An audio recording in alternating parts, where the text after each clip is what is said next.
Halo para pemirsa yang baik hati dan budiman, dimanapun Anda berada. Selamat malam, gimana kabar kalian?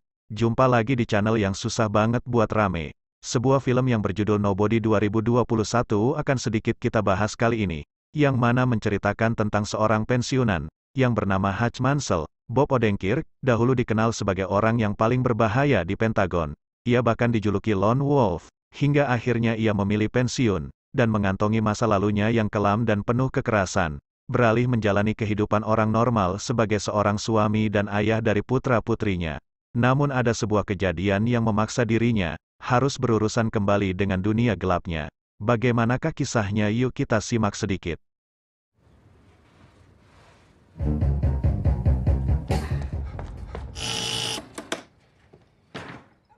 Kisah akan berfokus kepada seorang pria parubaya. Dia bernama Hutch Mansell, dan ini dia orangnya.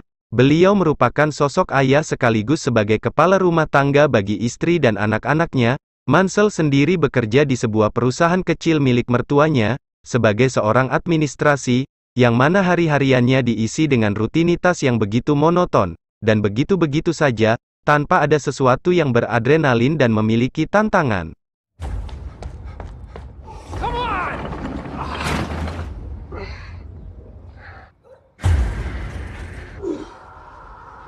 Hingga pada suatu hari ada perampok yang menyatroni rumahnya.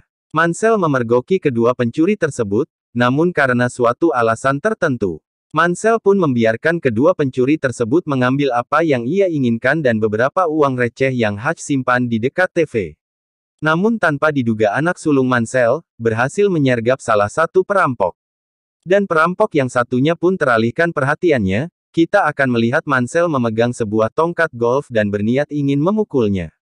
Namun apa yang terjadi? Mansell malah meminta kepada anaknya untuk melepaskan pencuri tersebut dan membiarkan mereka pergi begitu saja. Alhasil anak sulungnya merasa sangat kecewa atas tindakan ayahnya ini. Ditambah lagi, kekecewaan polisi, yang seolah ikut menunjukkan rasa kecewa terhadap sosok ayah seperti Mansell. Using a pizza box? Did you even take a swing? Mr. Mansell. Let me get out of your hair. Bisa dipungkiri bahwasanya kejadian tersebut membuat dampak yang negatif, yang mana hal tersebut cukup menjadi bukti jika sosok Mansell, sekaligus ayah dan juga suami mulai mendapat keraguan dari istri dan anaknya, kecuali si bontot yang masih kecil. Gak cukup sampai di situ saja, sendirian keras juga dilayangkan oleh tetangganya, tentang masalah kemalingan yang dialami oleh Mansell.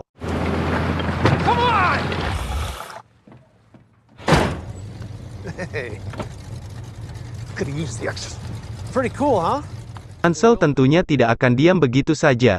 Yang pastinya dia akan memberikan pelajaran kepada para maling yang sudah berani masuk ke dalam rumahnya.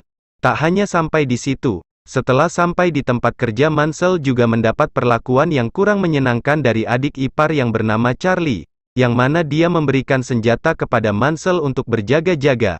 Tak lama setelah itu Mansell juga bertemu dengan ayah mertuanya, yang memiliki perusahaan, dan beliau membicarakan tentang rencana pembelian perusahaan. Dengan usia yang sudah tua, mertuanya ini berniat ingin pensiun. Namun karena harga yang ditawarkan kepada Mansell belum sesuai, Mansell meminta kepada mertuanya agar memikirkan kembali.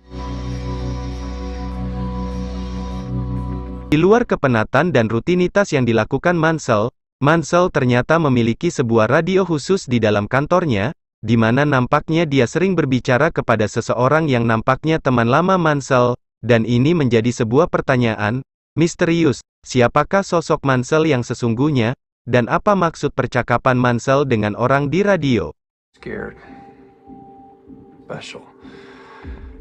Hingga pada akhirnya sebuah fakta menarik pun terungkap, tentang masalah Mansell tak mau melawan dua pencuri yang masuk ke dalam rumahnya, yang mana dia mengetahui jika kedua pencuri tersebut merupakan sepasang suami istri yang mungkin tengah mengalami masalah ekonomi, karena jika mereka profesional, para maling ini tidak akan melakukan pencurian hanya untuk uang receh, yang tidak terlalu banyak, dan hal yang menarik lainnya, ternyata pistol yang mereka bawa tak ada pelurunya sama sekali. Singkatnya Mansell kemudian mendatangi panti jompo Everview, untuk menemui ayahnya dan ingin makan bersama. Namun ayahnya bisa melihat jika Mansell sedang tidak baik-baik saja, dan dia juga mengingatkan tentang bagaimana sifat asli Mansell saat dulu. Sejenak dia pun berpikir. Sesampainya di depan rumah Mansell melihat keluarganya, dia benar-benar merasa kecewa, karena tak bisa menjadi sosok pelindung keluarganya. Saat sudah masuk dalam rumah, istri dan anak pertamanya masih cuek, namun ketika si princess anak bontot Mansell mengeluh jika kalung kucingnya hilang dan mungkin terbawa oleh pencuri semalam, dari sana Mansell benar-benar merasa sangat emosi.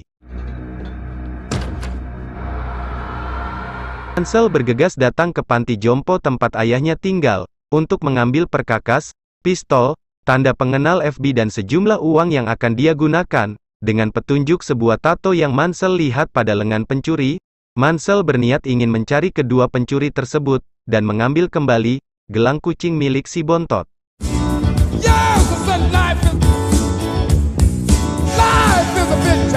Tingkatnya setelah beberapa kios tukang tato Mansell datangi, namun tak ada yang tahu, sampai pada akhirnya Mansell menemukan sebuah kios tato yang sudah berdiri berpuluh-puluh tahun yang lalu, dan di sana diisi bukan sembarang orang. Kedatangan Mansell cukup menarik perhatian, namun yang cukup menarik adalah ketika salah satu pengunjung yang menggunakan topi melihat sebuah tato di lengan Mansell, seketika langsung berterima kasih kepada pemilik kios dan mengunci pintu dengan rapat. Sang pemilik pun langsung ciut nyalinya dan menanyakan apa yang bisa dibantu. Mansell langsung menunjuk sebuah tato dan menginginkan alamat orang tersebut.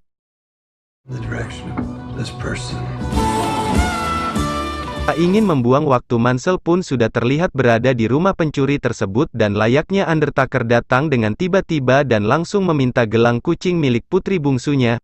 Saat Mansell ingin melakukan hal yang lebih dari itu, Mansell dikagetkan dengan suara tangisan bayi. Kedua pencuri tersebut pun menangis dan meminta agar Mansell segera pergi dan tak menyakiti anaknya. Kekesalan itu pun memuncak dan Mansell hanya melampiaskan ke tembok. Kemudian Mansell pun sudah terlihat duduk di sebuah bus, dengan semua perasaan kesal dan marah namun gagal melampiaskan. Nah, tak berselang lama, sekelompok anak muda tengah mabuk, tiba-tiba mereka pun masuk ke dalam bus, dan hal tersebut pun membuat Mansell sedikit tersenyum karena dia mungkin bisa melampiaskan semua kekesalan yang sudah mencapai puncaknya.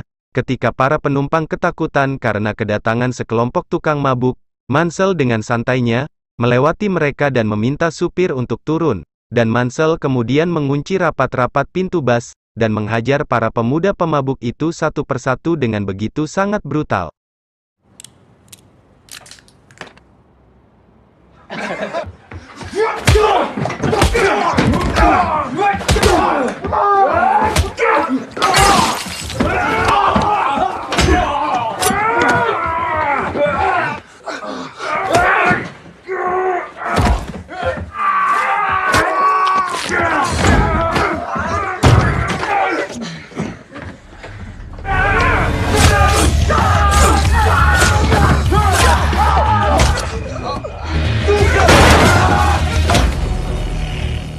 Sesampainya di rumah, sang istri pun sangat terkejut dengan begitu banyak luka di tubuh Mansell. Dengan tidak banyak pertanyaan istrinya kemudian mengobati Mansell sampai dia tertidur terlelap.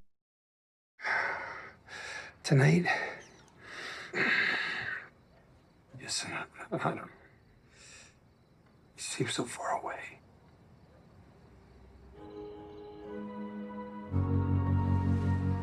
Kemudian adegan berpindah di tempat lain, di mana kita akan diperlihatkan seorang mafia yang bernama Juliana. Dia sedang bernyanyi di sebuah klub malam yang begitu ramai. Diketahui si Yuli ini merupakan seorang mafia kelas atas dan memiliki sebuah usaha penyimpanan uang, yang mana para mafia-mafia di kelas bawahnya mempercayakan semua keuangan mereka kepada Yuli. Dan saat mereka bersama Yuli pun ditegur oleh sesama rekannya mengenai sikap yang kurang tegas dan gagah bernyanyi kepada seluruh pengunjung yang datang. Hal tersebut dianggap menurunkan harkatnya sebagai seorang mafia.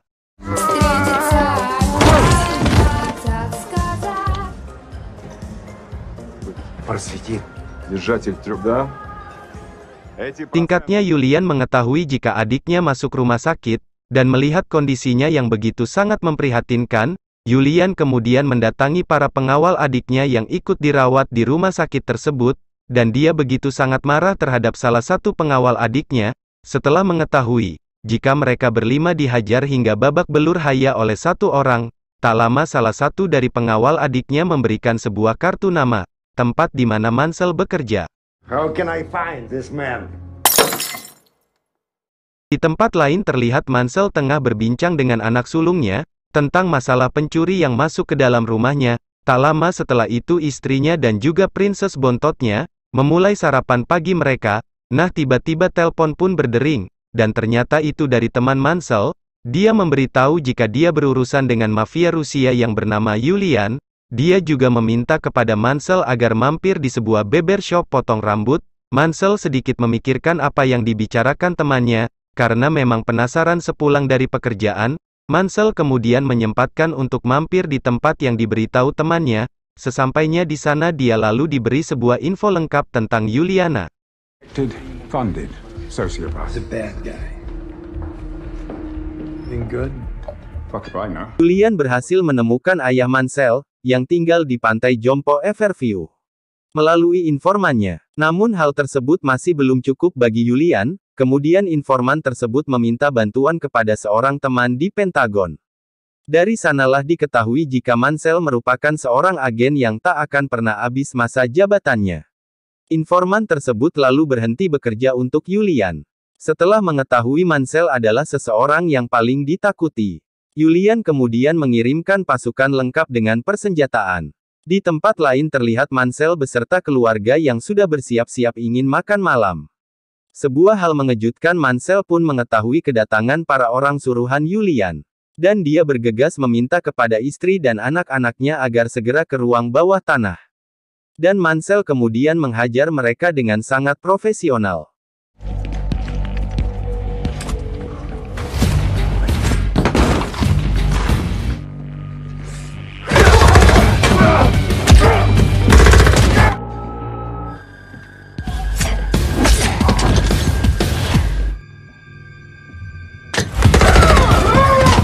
Sebenarnya pengen banget nyeritain sebuah film sampai beres.